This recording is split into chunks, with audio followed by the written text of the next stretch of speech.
Hey there, welcome to 3Spoonies. We're your hosts, Claire, Karen, and Joe. This is episode Email Marketing Community Questions. Let's get into some questions.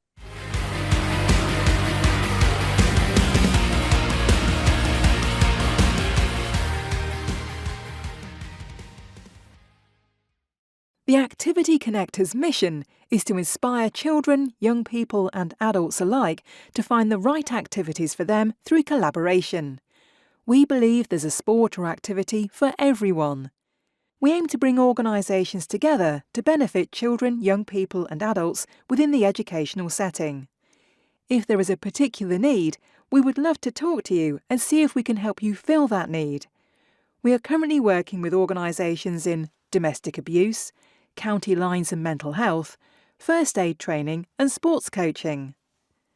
Do you have a hobby that makes a massive impact to you? Or are you looking for that hobby?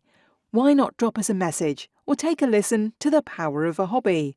Always looking for more guests to come on and share what they love to do. Do you work for a charity and want to get more exposure about what you do?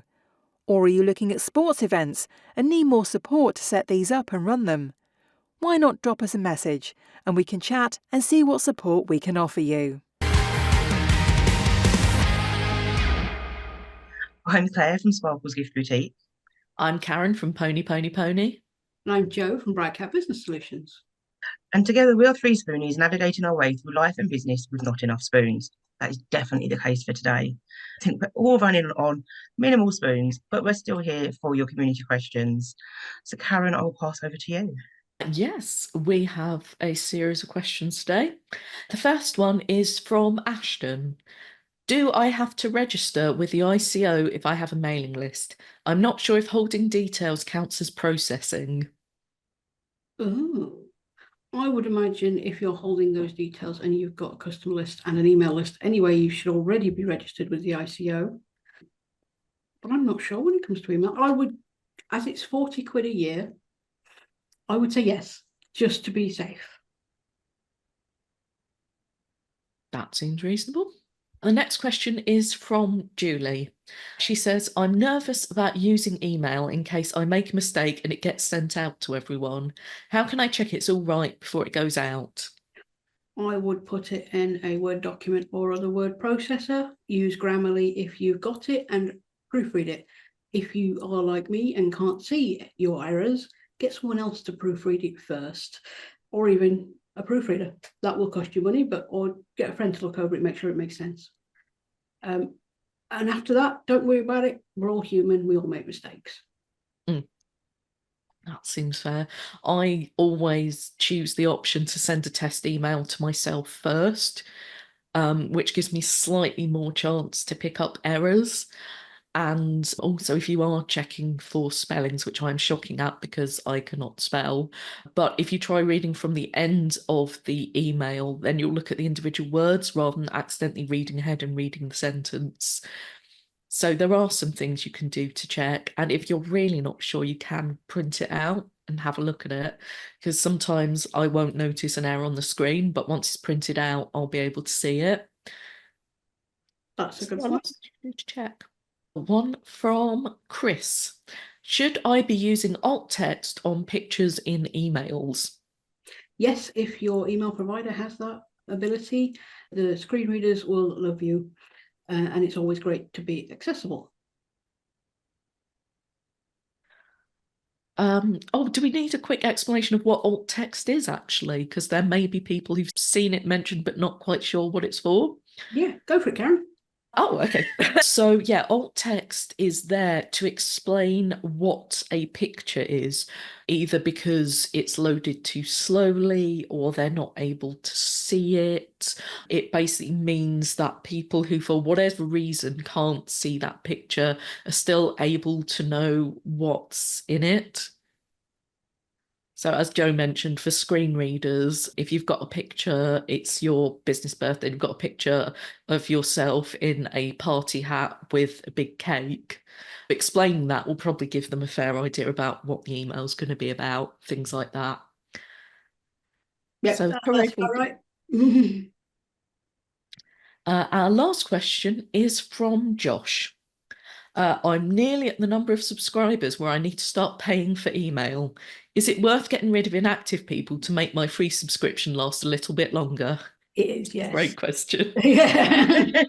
I mean, I've ended up below the subscriber point before and then realised, why am I still paying for this? But yeah, people will naturally shed themselves. But if you're getting really close, get rid of the inactive people. That make sure you're careful you're not actually getting rid of people that want to be there. But yeah, if they're not doing anything, get rid, because it costs money. How long would you say someone has to be inactive for before you?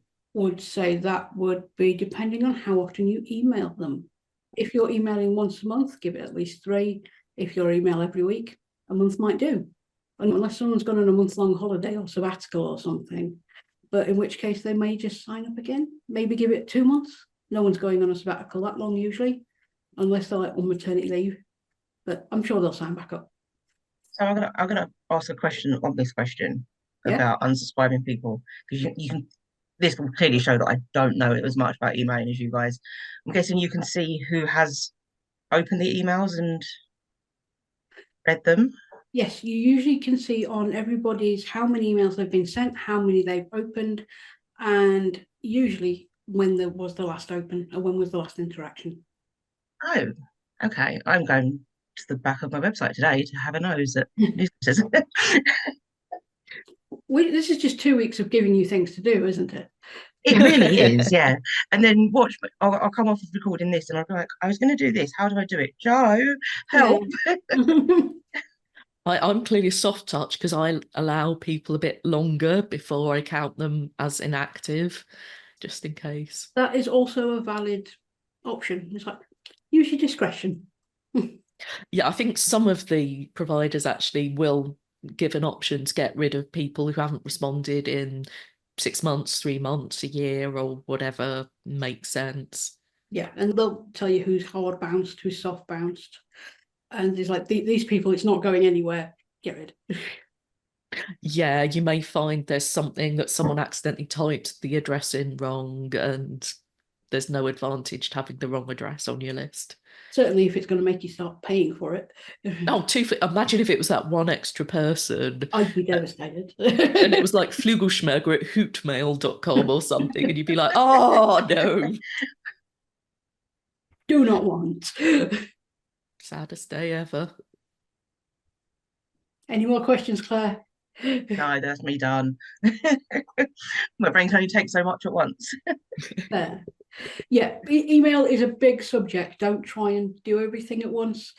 If you're starting an email list, build it slowly. Work on how to get people on your list first.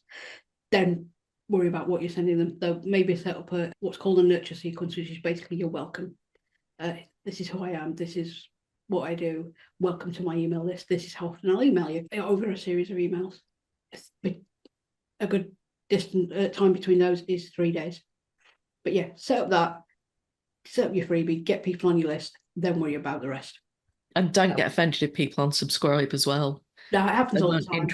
They weren't interested. It's fine.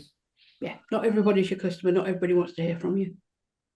And that's fine. Let them unsubscribe. It's a place they're not taking up needlessly. Perfect. Thank you, Joe. Welcome. Oh, and on the other side, people who are just getting 10 ton of newsletters and stuff in their email inbox because you've signed up for something, unsubscribe if you're not interested. People will not care. If they do, tell them you don't want to be there, but they really shouldn't care. Perfect. Well, thank you for joining us, 3Spoonies, on our episode Marketing with Emails Community Questions. We would love to know your thoughts in the comments and any questions that you have. If you enjoyed this episode, please subscribe for our weekly podcast and leave us a review.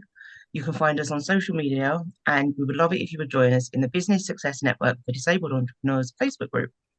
You can also buy us a coffee if you like what we do. All of the links from today will obviously be in the show notes. We'll see you next week, where we are talking, I will tell you because I've had notifications come up and I can't see my script. Oh, this is how professional life is. In accessible weddings. Have a great day. Keep track of your spoons.